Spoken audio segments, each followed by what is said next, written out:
Too late. Thank you all for joining me on this very special occasion. Today I want to honor a man who has done so much for others without wanting or expecting anything in return. This man is very dear to my heart and to the heart of so many others.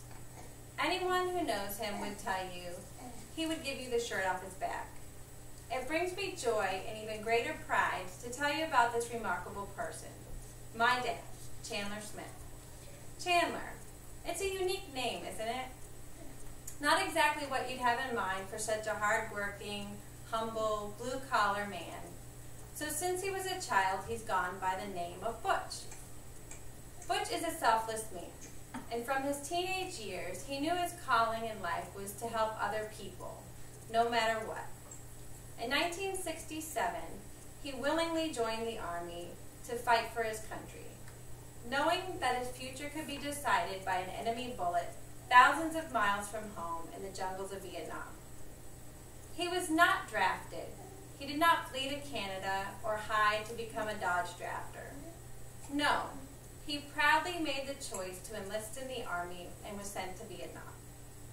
As a member of the 101st Airborne Rangers, he was soon a 20-year-old young man jumping out of helicopters.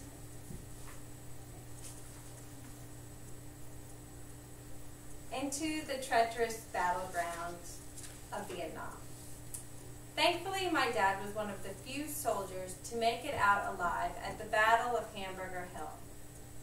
A higher power must have known that my dad still had years of giving to do.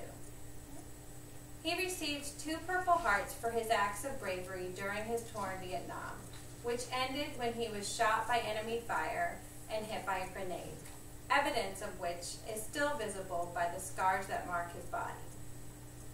His battle continues long after the war ended, but it may not be apparent to many who know or meet him.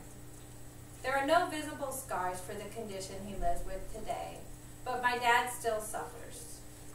For 25 years, he struggled with the emotional toll that his tour in Vietnam inflicted upon him.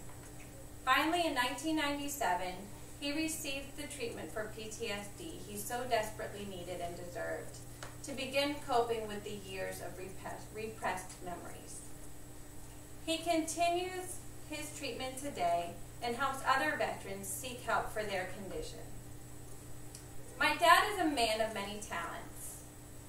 He's an expert mason, a bricklayer, a friend, a role model for 2 girls, a son, and 4 grandsons. He uses his talents for the good of others.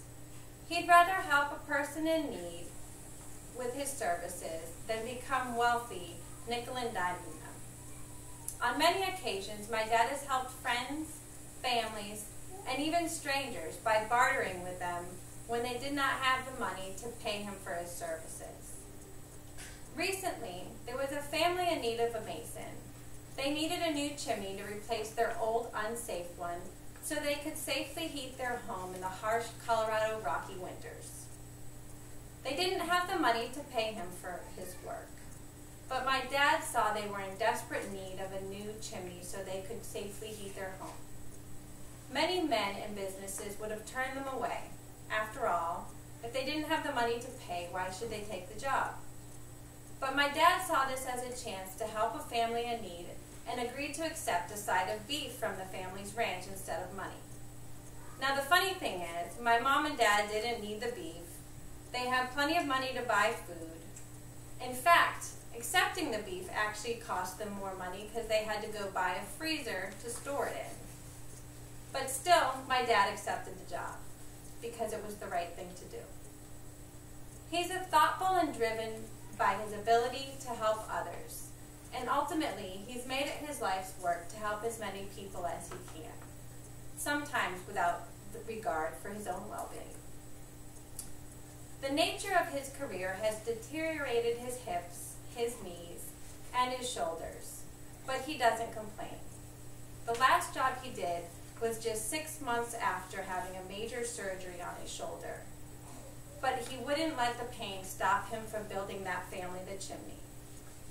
Butch is the most selfless person I know and will probably ever meet. It brings me great pride that he is my dad, and I hope that someday you will have the opportunity